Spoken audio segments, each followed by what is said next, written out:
எல்லோருக்கும் வணக்கம். மகனே, நீ இன்னும் எவ்வளவு நாள் தான் தப்பிச்சு ஓடுவேன்னு நான் பார்க்கத்தானே போறேன் அப்படிங்கிற மாதிரி நிஃப்டி இன்னைக்கும் ஒரு 4 பாயிண்ட் பிளஸ்ல இருக்கு. இருந்தாலும் நீங்க நல்லா கவனிச்சு பார்த்தீங்கன்னா இந்த 2024 ஜனவரியிலிருந்து நீங்க பார்த்தீங்கன்னா எவ்வளவு தூரம் எஸ்கேப் ஆகி ஓட முடியுமோ அவ்வளவு தூரம் இந்த 50 டேஸ் மூவிங் ஆவரேஜ் கீழே வராம டெக்னிக்கலி தப்பிச்சு ஓடி இருக்கான். ஆல்மோஸ்ட் இந்த வருஷத்துல மட்டும் 4 மாசத்துக்கு கணக்கு ஒன்று போட்டு 4 இடம் தப்பிச்சிருக்கான். அப்போ இந்த 5வது முறை தப்பிக்குமா? மறுபடியும் ஒரு 500 பாயிண்ட் நிஃப்டி ஏறுமா? அதே மாதிரி தான் பேங்க் நிஃப்டி இந்த 2024 கொஞ்சம் கீழே டவுன்ல வந்திருந்தாலும் 50 டேஸ் மூவிங் ஆவரேஜ் கீழே வந்திருந்தாலும் திடீர்னு எப்படியோ உசுர் பிடிச்சி மேலே வந்துட்டான். அப்போ இவனு இப்போ 50 டேஸ் மூவிங் ஆவரேஜ் பக்கத்தில் ட்ரேட் ஆகிட்டு இருக்கான். இன்னும் கொஞ்சம் கீழே இவன் 45,000 போறானா? எங்க 45,000 போயிடுச்சுன்னா 3000 பாயிண்ட் கும்பாங்க நிஃப்டி பேங்க்கு. ஸோ அந்த மாதிரி நடக்குமா நடக்காதா அப்படின்றத நம்ம பொறுத்திருந்து தான் பார்ப்போம். நிஃப்டியும் சரி பேங்க் நிஃப்டியும் சரி எத்தனை நாளைக்கு தான் தப்பிச்சு ஓடும் அப்படின்னு. இந்த இக்கட்டான மார்க்கெட்டில் நம்மளுக்கு சம்பாரிச்சு கொடுக்கறதுக்கு யார் இருக்கா அப்படின்னா சில ஐபிஓக்கள் தான் இருக்கு. அதாவது நம்மளுடைய மார்க்கெட்டில் இப்போதைக்கு இன்னைக்கு க்ளோஸ் ஆகக்கூடிய ஐபிஓ இண்டிஜின் அப்படின்ற ஐபிஓ. இதை பற்றி நம்ம ஏற்கனவே சில டீட்டெயில் பார்த்துருந்தோம்.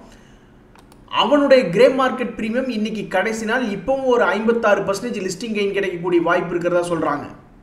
அடுத்து நம்ம பார்க்கக்கூடிய இந்த ஆதார் ஹவுசிங் ஃபைனான்ஸ் அப்படின்ற கம்பெனி 315 ரூபாய்க்கு நம்மளுக்கு ஐபிஓ கொடுக்குறாங்க. உங்களுக்கு தெரியாது இல்ல, ஒரு ஃபைனான்சிங் கம்பெனி அப்படின்னாவே அது பெரும்பாலும் லாபகரமாக தான் இருக்கும். இந்த கம்பெனியும் லாபகரமாக தான் இருக்கும். அதனால இவனுடைய கிரே மார்க்கெட் பிரீமியம் எவ்வளவு எக்ஸ்பெக்ட் பண்றாங்க அப்படின்னா ஆல்மோஸ்ட் ஒரு 20 to 22% லிஸ்டிங் கெயின் எதிர்பார்க்குறாங்க. கடைசிக்கு ஒரு 15 கிடைச்சதுன்னா கூட ஓரளவுக்கு ஓகே தான். ஸோ என்னை பொறுத்த வரைக்கும் ஃபர்ஸ்ட் ரேங்க் இண்டிஜின், ரெண்டாவது ஆதார் ஹவுசிங் ஃபைனான்ஸ், 3வது டிபிஓ டெக் அப்படின்ற ஒரு வித்தியாசமான கம்பெனியும் தற்சமயத்துக்கு அவங்களுடைய ஐபிஓ ஓபன் பண்ணியிருக்காங்க. அது 920 ரூபாயில போகுது. அப்படி அந்த 920 ரூபாய்க்கு நம்ம அப்ளை பண்றோம்னு வச்சுங்களேன், அது நம்ம எந்த கம்பெனி வாங்குறோம்? நம்ம வாங்குறது ஒரு டிராவல் டிஸ்ட்ரிபியூஷன் பிளாட்ஃபார்ம் கம்பெனி வாங்குறோம். அப்போ அவங்களோட இன்கம் எல்லாம் எந்த அளவுக்கு இருக்கும்? அது ஒரு லாபகரமான கம்பெனி அப்படின்னு நம்ம யோசிக்க வேண்டியதா இருக்கு. அது லாபகரமான கம்பெனி தான். எப்படி லாபகரமா வந்திருக்குன்னா முதல்ல ஒரு நஷ்டமடையக்கூடிய கம்பெனியா இருந்திருக்கு. அப்புறம் இப்போ 2023 அது ஒரு நல்ல லாபகரமான கம்பெனியா மாறி இருக்கு. அப்ப இந்த கம்பெனியில நம்மளுக்கு என்ன ஒரு கிரே மார்க்கெட் பிரீமியம் போயிட்டு இருக்கு அப்படின்னு பார்த்தோம்னா இதுல ஒரு 57% அப்படின்ற மாதிரி கிரே மார்க்கெட் பிரீமியம் போயிட்டு இருக்கு. ஆக மொத்தம் வந்திருக்கிற 3 ஐபிஓமே லிஸ்டிங் கெயின் பணம் சம்பாரிச்சு கொடுக்கக்கூடிய வாய்ப்பு உள்ளதா தான் வந்திருக்கு. ஆனா எங்கிட்ட 3மே அப்ளை பண்ற காசு இல்ல, 1 மட்டும்தான் அப்ளை பண்ற காசு இருக்கு. ஏன் இப்படி நல்ல ஐபிஓக்கள் ஒரே முட்டை ஓபன் பண்ணி விடுறாங்க அப்படின்ற மாதிரி தெரியல. இங்கதான் நம்ம ஒரு விஷயத்தை புரிஞ்சுக்கணும். ஐபிஓவை பொறுத்த வரைக்கும் அவங்க எப்படி கழிச்சு விடலாம் அப்படின்ற மாதிரி தான் பார்ப்பாங்க. இப்ப ரைட்ஸ் இஷ்யூன்னு இருக்கு, பைபேக் இருக்கு. பைபேக்கு உங்களுக்கு 100 ஷேருக்கு நாங்கள் 4 ஷேர் தாங்க வாங்கிக்குவோம் எலிஜிபிலிட்டினா நம்ம அந்த 100ஐயும் அப்ளை பண்ணலாம். அவங்க ரிஜெக்ட் பண்ணா பண்ணிட்டு போறாங்க, நம்மளுக்கு என்ன குறைச்சல்? எப்படி இருந்தாலும் அவங்க சொன்ன அந்த 4 ஷேரை வாங்கி தாகணும். அதே மாதிரி ரைட்ஸ் நம்ம எவ்வளவு ரைட்ஸ் என்டர்டெயின்மெண்ட் யூஸ் பண்ணி நம்ம அப்ளை பண்றோமோ அல்லது அதை விட அப்ளை பண்றோமோ அங்கேயும் நம்மளுக்கு ஒன்றும் பிரச்சனை இல்லை. நம்மளை அப்ளை பண்றது போக நம்மளுக்கு ரிஜெக்ட் ஆக போறது இல்லை. நம்மளுக்கு என்ன ரைட்ஸ் வரணுமோ அது தான் தீரும். அதுக்கு மேலே அவங்க கொடுத்தாங்கன்னா லாபம் தான். ஆனா இந்த ஐபிஓ பொறுத்த வரைக்கும் நீங்க ஒரு கேட்டகரியில போறீங்க, ஒரு உதாரணத்துக்கு ரீட்டைல் கேட்டகரியில போறீங்கன்னா அது 2 லட்சம் ரூபா அப்படின்னா அந்த லிமிட்டுக்குள்ள தான் அப்ளை பண்ணணும். நீங்க பாட்டுக்கு ஒரே பேன்ல பல புரோக்கர்கள் மூலியமா 2 லட்சம் ரூபாய்க்கு மேல அப்ளை பண்ணா ரிஜெக்ஷன் அப்படின்றது பண்ணிடுவாங்க. ஸோ அந்த டெக்னிக்கல் ரிஜெக்ஷன்லாம் எப்படி இருக்கு, என்னென்ன காரணங்கள்? ஒரு உதாரணத்துக்கு முதல்ல ஆதாரின் பேனையும் இணைச்சிட்டீங்களா, யாருக்கு தெரியும்? அதனால கூட அவங்க தடுத்து நிறுத்தலாம். அதே மாதிரி யூபிஐ டேட்டா எல்லாம் கரெக்டா இருக்கா, உங்களுடைய டிபி உங்களுடைய யூபிஐ ஐடி எல்லாமே சிங்க் ஆயிருக்கா அப்படின்ற மாதிரி பல தகவல்களை பார்த்து தான் அந்த ஐபிஓ செலெக்ஷன்ல நம்ம பேர் கிடைக்கும்.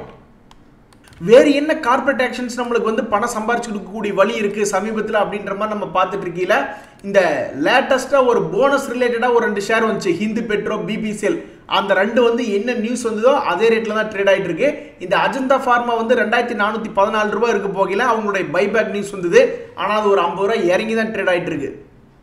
நண்பர்களே, ஒரு ஷேர் ஒரு சாதா ஷேரா மாறுது அப்படின்றது எப்படி கண்டுபிடிக்கலாம்னா இந்த ஐஆர்பி அப்படின்ற ஷேர் அவனுடைய மூவ்மெண்ட் பாருங்க. 2023 இருந்து 24 ரூபா இருந்தவன் மிக அழகா மேல வந்துட்டான். அதுக்கப்புறம் அவனுடைய பேட்டர்ன் இப்போ ஒரு சைட்வேஸ் பேட்டர்னா இருக்கு. ஸோ என்னை பொறுத்த வரைக்கும் இவன் மறுபடியும் ஒரு 70 ரூபாயெல்லாம் தாண்டல, 75 ரூபாயை தாண்டலினா இது ஒரு சாதா ஷேரா மாறிடும். அப்ப என்ன ஆகும் அப்படின்னா எங்க கண்ணு முன்னாடி தானே இறங்கியிருக்கான், ஏற்கனவே 70 ரூபாயிலிருந்து 50 ரூபா வந்திருக்கான். அப்ப இந்த முறையும் இது ஒரு சாதா ஷேரா மாறிடுச்சுன்னா பெரும்பாலும் இவங்களெல்லாம் வந்து ஒரு சைட்வேஸ் பேட்டர்ல போவாங்க. அப்போ மறுபடியும் 50க்கும் 70க்கும் இப்படியே ஆடக்கூடிய வாய்ப்பு இருக்கு. ஸோ என்னை பொறுத்த வரைக்கும் அடுத்து வரக்கூடிய நாட்கள் ரொம்ப முக்கியமான நாட்கள். இவன் 70 ரூபா 75 ரூபாய் போய் இவன் தாண்டல அப்படின்னாக்கா ரொம்ப ஸ்லோவா சாதா ஷேரா மாறிடுவான் அப்படின்ற மாதிரி எனக்கு தோணுது. அதே மாதிரி ஹிந்துஸ்தான் யூனிலிவர் அப்படின்ற ஷேர் நேற்று அவன் ஏறின வேகத்தை பார்த்துட்டு நீ எல்லாம் இவன் எங்க திரும்பி பார்க்க போறான், பட்டைய கலப்ப போறான் அப்படின்ற மாதிரி நினைச்சிருந்தா முதல் நாளே திரும்பி பார்த்துட்டான். பட் இருந்தாலும் என்னை பொறுத்த வரைக்கும் இந்த 2300 ரூபா 2100 2200 எல்லாமே ஒரு அக்குமுலேஷன் பாயிண்டா தான் பார்க்குறேன். ஏதாவது ஒரு டைம்ல 2700 3000 வரக்கூடிய வாய்ப்புள்ள ஷேரா தான் நான் இதை பார்க்குறேன். ஸோ என்னை பொறுத்த வரைக்கும் இந்த ஹிந்துஸ்தான் இப்போ நானாக இருந்தேன்னு வச்சுங்களேன், இந்த ஐஆர்பி ஷேர் என் கையில் இருக்குன்னா அதை வித்துட்டு நான் போய் இந்த ஹிந்துஸ்தான் யூனிலிவரா இதை வாங்கி வச்சுக்குவேன். அப்படி ஒரு ரொட்டேஷன் பண்ணி பார்ப்பேன். இந்த டைட்டன் ஷேர்ல ஏதாவது பணம் கிடைக்குமா? ஏன்னா நல்ல நல்ல ஷேர்கள் வந்து ஒரு 20% 40% இறங்குறான்னா மறுபடியும் திரும்பி ஏறக்கூடிய வாய்ப்பு அப்படின்றது வரும். ஸோ அப்போ டைட்டன் கடந்த 5 நாட்களில் மட்டும் 10% இறங்கியிருக்கான். 1 இயர் பீரியட்ல பார்க்கும்பொழுது அவனுடைய ஹை 3886 ரூபா, இப்போ நடக்கிறது 3259 ரூபா. அப்போ என்னை பொறுத்த வரைக்கும் இவன் இன்னிருந்து ஒரு 10% இறங்கிட்டான், ஒரு 3000 ரூபா வந்துட்டான் அப்படின்னா அதெல்லாம் ஒரு அக்குமுலேஷன் பாயிண்டா நான் பார்க்குறேன்.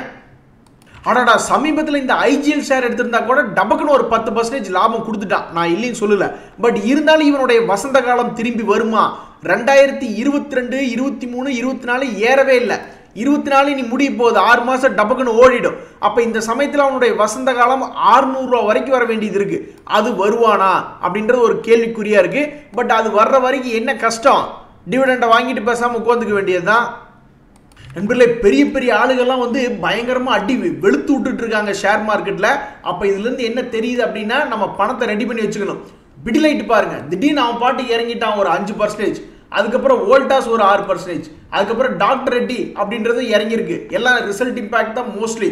அப்போ இந்த மாதிரி பெரிய பெரிய ஆளுகள்லாம் கீழே ஆகும் பொழுது நம்ம பணத்தை ரெடி பண்ணி வச்சுக்க வேண்டியதான். ஒரு 20% இறங்கும் பொழுதோ அல்லது 40% இறங்கும் பொழுதோ அப்படியே சடன் பிரேக் போட்டு நிறுத்தி அப்புறம் அப்படியே கொஞ்சம் அரைச்சி அப்புறம் மறுபடியும் மேலே ஏறி வந்துடுவான். அப்புறம் இந்த கம்பெனியெல்லாம் மூடிட்டே போயிடுவாங்க, கிடையவே கிடையாது.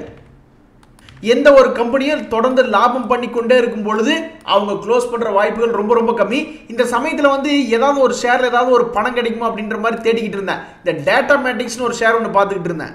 இந்த ஷேர் இது ஏறுமுகத்தில் எங்க சப்போர்ட் எடுத்தான்னா ஒரு ஷேருக்கு 100 ரூபா ஏறுவானா அப்படின்ற மாதிரி பார்த்துக்கிட்டு இருந்தேன். தற்சமயத்துக்கு இதனுடைய ட்ரெண்ட் என்பது மேல் நோக்கி போகக்கூடியதா இருக்கு. அப்போ இந்த ட்ரெண்டை இது ஃபாலோ பண்ணுது, தொடர்ந்து மேல் நோக்கி ஏறுது, ஏமாத்தல அப்படின்ற மாதிரி இருந்தா என்னை பொறுத்த வரைக்கும் 578 ரூபாயிலிருந்து ஒரு 678 ரூபா 700 ரூபா அப்படின்ற மாதிரிலாம் வரக்கூடிய வாய்ப்பு இருக்கிறதா நான் பார்க்குறேன். நல்ல நியூஸுக்கு தான் நண்பர்களே இன்னைக்கு நிறைய பக்கம் வந்திருக்கு. ஜிஎம் ப்ரூவரிஸ் அப்படின்ற கம்பெனி 7 ரூபா டிவிடெண்ட் அப்படின்றது கொடுக்குறாங்க. அதே மாதிரி ஹாப்பியஸ்ட் மைண்டு, விப்ரோ, ஐடிசி போன்ற கம்பெனி எல்லாம் பற்றி டிஸ்கஸ் பண்ணிட்டு இருக்காங்க மீடியாவில். இதை பேஸ் பண்ணி இதெல்லாம் ஷார்ட் டைமில் மேலே வந்துச்சுன்னா சந்தோஷம் தான்.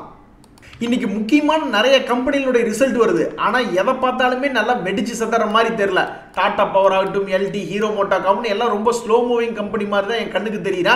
மேபி இந்த பாலாஜி அமைன்ஸு, கனரா பேங்க் இவங்கெல்லாம் வந்து ரிசல்ட்டுக்கு அப்புறம் நாளைக்கோ அல்லது இந்த வாரத்திலோ கொஞ்சம் வெடிச்சு சதறனா ரொம்ப சந்தோஷமா இருக்கும். ஐயோ தெய்வமே, யாரோ வந்து டிவிடெண்ட் கொடுக்குறாங்க, ஆனால் நீ இன்னும் அதை பற்றி எதுவும் பேச மாட்டேங்கிறிய அப்படின்ற மாதிரி ஒரு 3 ரூபா டிவிடெண்ட் வரணுங்க. ஒரு 4000 ஷேர் வச்சிருக்கோம்னா அப்போ அதுக்கு ஒரு 12,000 ரூபா கிடைக்கும். 3 மாதத்துக்கு ஒருக்க இப்படி ஒரு 10,000 12,000 கிடைச்சிக்கிட்டே இருக்குன்னு வச்சிங்களேன். இந்த power grid infrastructure investment trust யாராவது ஒரு 4000 ஷேர் பக்கத்தில் வச்சிருந்தா, மற்ற இன்விட்ஸு மற்ற ரேட்ஸ் எல்லாம் வந்து டிவிடெண்ட் அனௌன்ஸ்மெண்ட் பண்ணிட்டே இருக்காங்க. ஆனால் இந்த பெரிய தெய்வம் இன்னும் கருணை காட்ட மாட்டேங்குது. எப்பாவது ஒரு நாள் வந்துதானும். கிரெடிட் ஏசிசி அப்படின்னு ஒரு ஷேர் ஒன்று பார்த்துக்கிட்டு இருந்தேன். ஒருவேளை பொறுத்தார் பூமி ஆழ்வார் அப்படின்ற மாதிரி இந்த ஷேர் வந்து வாங்கி நிறைய பேர் பொறுத்து அப்படியே காத்துக்கிட்டு இருக்கிறவங்களுக்கு மேபி பணம் கொடுப்பானா. ஆல்மோஸ்ட் இப்போ பார்த்தீங்கன்னா கிரெடிட் ஏசிசி அப்படின்ற ஷேர் வந்து 1445 ரூபாயில் இருக்கான். இவன் சப்போர்ட் எடுத்தது என்னமோ 1300, பெருசாக ஏறின மாதிரி காமிப்பாங்க. ஆனால் அங்கே ஒன்றும் விஷயம் இல்லை, 100 ரூபா தான். ஸோ இந்த ஷேர் இங்கிருந்து அப்படியே பொறுமையாக தொடர்ந்து மேல் நோக்கி ஏறிக்கிட்டே இருந்ததுன்னா ஒரு ஷேருக்குள்ள ஒரு 400 ரூபா இருக்கிறதா நான் பார்க்குறேன். இன்னைக்கு ஒரு அருமையான நியூஸுங்க. பட்டேல் இன்ஜினியரிங் ஒரு ஷேர் அவங்க ஒரு ஜாயின்ட் வெஞ்சர் போட்டிருந்தாங்க.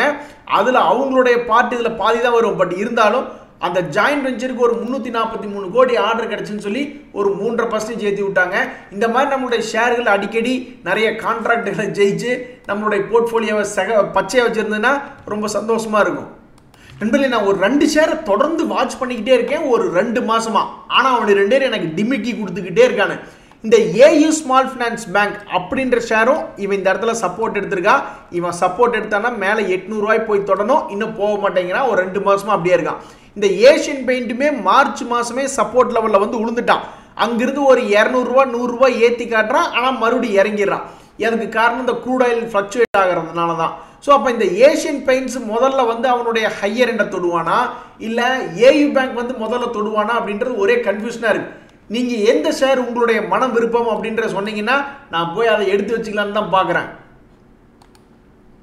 அது ஏறினாலும் சரிதான் ஏறினாலும் சரிதான், அதை பற்றி எனக்கு கவலை இல்லை. ஒரு ஷேரை வாங்கி வைக்கிறோம், அது எதை 2 ஷேரை நம்ம பார்க்குறோம் மேலே போய் ஹையை தொடுவா அப்படின்ட்டு. அந்த 2ல் யார் பெருவாரியாக மேல் நோக்கி போய் தொடர வாய்ப்பு இருக்குது அப்படின்ற மாதிரி சொல்கிறாங்கன்னா அதை வாங்கி போட்டு கம்முன்னு உட்காந்துருக்க வேண்டியதான். வந்தாலும் சரிதான் வரலினாலும் சரிதான்.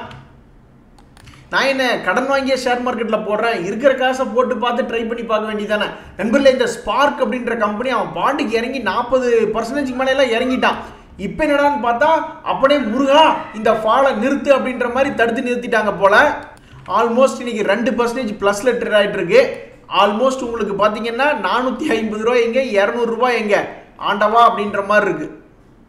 லேட்டன்ட் வியூன்னு ஒரு ஷேர் ஒன்று பார்த்துட்டு இருந்த நண்பர்களே, அது வந்து தற்சமயத்துக்கு கொஞ்சம் அப்படியே ஏர்முகமாக இருக்கிற மாதிரி காட்டுறான். இப்போ இவன் இந்த ட்ரெண்டை ஃபாலோ பண்ணுற மாதிரி இருந்தால் இவ்வளவு நாள் இவ்வளவு வருடமாக ஒரு 1.5 வருஷமாக இந்த ட்ரெண்டை ஃபாலோ பண்ணிக்கிட்டு இருக்கான். மறுபடியும் இந்த ட்ரெண்டை ஃபாலோ பண்ணுற மாதிரி இருந்தால் ஒரு ஷேருக்கு இவன் ஒரு 100 ரூபாய் ஏறணும். ஏறனா இல்லையா அப்படின்றத பொறுத்து இருந்து தான் பார்க்கணும். சொனாட்டா சாஃப்ட்வேரில் இன்னைக்கு நேரம் அவன் பாட்டு கீழே குமிஞ்சு பார்த்த மேனிக்கே நடந்து அப்படியே பாதாள லோகத்தில் போய் இறங்கிட்டான். 14% ரிசல்ட்டுக்கு அப்புறம் கும்பா. இனி அவன் எங்காவது போய் ஒரு சப்போர்ட் லெவலில் நின்று அப்புறம் அதை சைடுவேஸாக மாற்றி அரைச்சி அப்புறம் புல்லிஸ் ஆகி எந்த காலத்தில் மேலே வர்றதுன்னு தெரியல. பட் ஏதாவது ஒரு நியூஸ் வரும்பொழுது பாசிட்டிவ் நியூஸ் திடீர்னு மேனேஜ்மெண்ட் அது இதுன்னு ஏதாவது ஒன்று சொல்கிறாங்க அப்படிங்கும்போது அது மேலே வந்துடுவான். இந்த கர்நாடகா பேங்க் ஷேர் யாராவது பார்த்துக்கிட்டு இருக்கீங்களா? அது கடந்த 6 மாதத்தினுடைய மலிவு விலையில் வந்து கிடக்குது. இன்னைக்கு பெருசாக ஏறல, ஆனால் கடந்த 6 மாத அளவில் பார்க்கும்பொழுது அவன் மேலே போனதெல்லாம் 286 ரூபாயெல்லாம் போயிருக்கான். இப்போ 220 ரூபா ஒரு நல்ல மலிவு விலை தான். ஸோ அப்போ என்னை பொறுத்த வரைக்கும் இதெல்லாம் ஒரு அக்குமுலேஷன் பாயிண்டில் வந்து விழுந்திருக்கான். பட் இது என்ன ஒரு பிரச்சனை அப்படின்னா இவனுடைய கடந்த காலத்தை எடுத்து பார்க்கும்போது 2022 70 ரூபாயிலிருந்து ஏற ஆரம்பிச்சிருக்கான். ஸோ அப்போ என்னை பொறுத்த வரைக்கும் இது ஒரு அக்குமுலேஷன் பாயிண்டாக இருந்தாலும் அதுக்கு அடுத்த பாயிண்ட் சப்போஸ் கீழே இறங்குறான்னா அடுத்தது 170 220 அதை விட்டா 170 அதை விட்டா 70 ரூபா. இந்த மாதிரி அவன் எவ்வளவு தூரம் போனாலும் அதை அக்குமுலேட் பண்ணக்கூடிய கெப்பாசிட்டி இருக்கிற ஒரு மனிதனால தான் இந்த இடத்துலலாம் கை வைக்க முடியும் அப்படின்றது என்னுடைய கருத்து. ஏன்னா எடுத்துன்னே ஏறிட்டா பரவாயில்ல, இறங்கிட்டா பிளான் பி என்ன, நம்மளுடைய பிளான் என்ன அப்படின்னா அந்த இடத்துலலாம் ஏவரேஜ் பண்ணி இது ஒன்றும் க்ளோஸ் ஆகக்கூடிய கம்பெனி கிடையாது. அதே சமயம் ஏவரேஜ் பண்ணாமல் வெளியே வர முடியாது. அதனால் பிளான் ஏ பிளான் பி ரெண்டோடையும் போனால் தான் இது போன்ற பங்குகளிலிருந்து நம்ம சக்ஸஸ்ஃபுல்லாக வெளியே வர முடியும். இன்றைய தகவல் அனைத்து உங்களுக்கு உதவியாக இருந்ததுன்னா எனக்கு சந்தோஷம் தான். ரொம்ப நன்றி, வணக்கம்.